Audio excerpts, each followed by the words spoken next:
Hello, class. Hopefully, you're over the Thanksgiving break and ready for the final stretch here. And I'm moving away from the food based ones. I guess I saw this article, looked interesting. It's about using cyanide instead of mercury. So, everything here, of course, is about risk versus rewards. Mercury is really easy. For if you want to get gold, you can get and they do this in the Amazon as well, not just the Philippines.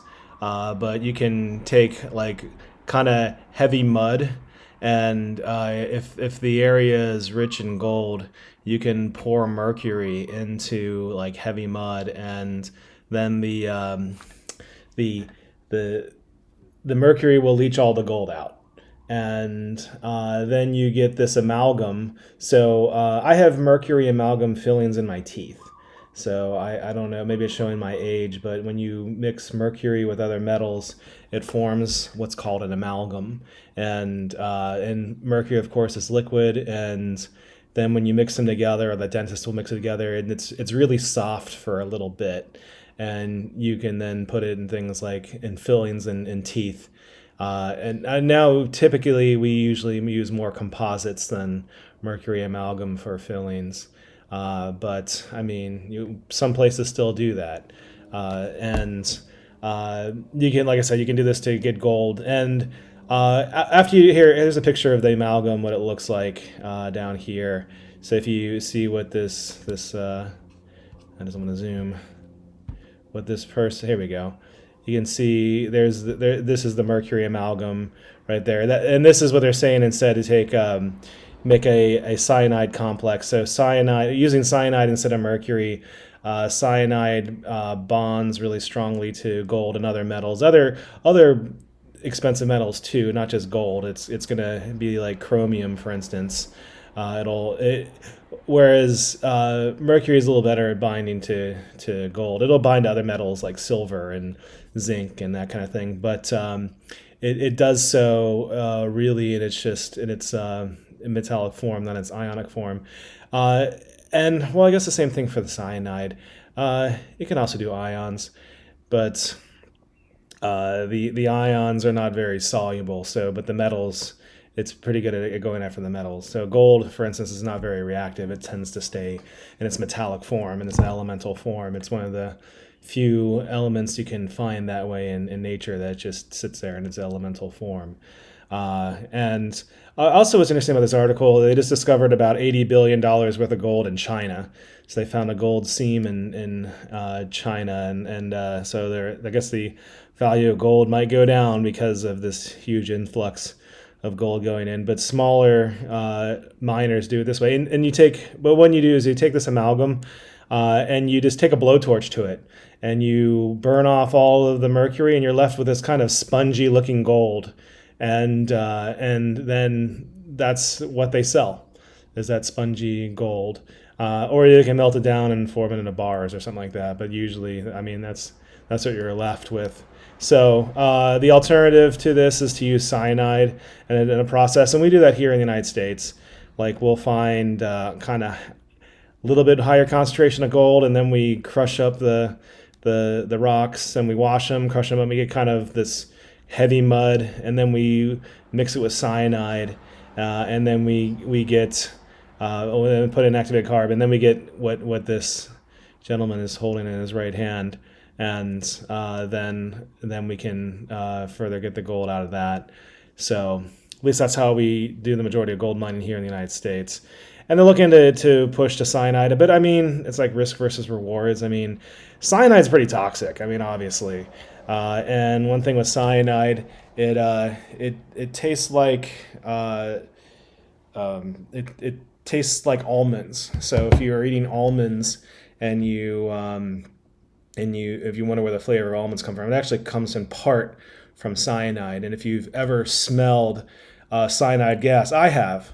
It smells pretty good. Actually, it smells like roasted almonds. It's really good. I had the lab partner from Hell in organic chemistry, and the lab partner mixed some acetic acid with sodium cyanide, and I got a nice whiff of cyanide gas.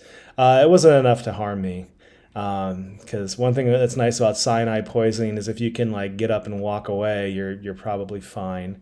Because cyanide poisoning happens fast. But and you have to get treatment fast too. Obviously, there's a treatment for it. But it's scary stuff. I mean, it can get you pretty quickly. And what's also scary about cyanide, at least the gas, is that you get used to the smell of it really quickly. So that's one of the signs of if it's cyanide, and he's like, "Oh, roasted almonds. Oh, I can't smell it anymore." That is that's cyanide. Of course, if you go to a Christmas market and you smell cyanide and you smell roasted almonds, and there's someone in a booth roasting almonds, it's going to be okay. The other thing is you can keep on smelling it, so you're fine there. But it's interesting. It's interesting, and it's like also besides working with cyanide, I mean, mercury is dangerous too. That causes massive amounts of neurological damage. So I mean, these people are really desperate, right? I mean, there's a lot of other things I think I could do than mine for gold using mercury and then sitting there. I mean, at least I hope that the person stands at least upwind from the blowtorch. But I mean that mercury vapor just goes in the air and then it can settle in the biosphere there. It goes in the water and various whatnot. And inhaled mercury fumes are very toxic. So if you've heard the term "mad as a hatter," that comes in part from a lot of hatters were used mercury in the processes, and mad means crazy, and that's like mad is that's the British term for someone who's crazy. So hatters did have a lot of brain damage from the use of mercury compounds in their craft. And I mean, I guess you could say mad as a gold miner. So I don't know, doesn't seem to be have the same twinge as mad as a hatter. But this is interesting, and it's kind of sad we still do that this day using mercury for that. And although cyanide is scary, it's a better thing. I mean, and people are also saying, hey, it's easier to get the gold this way, so why not? I guess. So, anyways, it's an interesting read. Hope you enjoy it. And I like gold too. I mean, besides the fact that everyone, it's kind of the basis of our money. Gold and standard and whatnot. I think gold is pretty.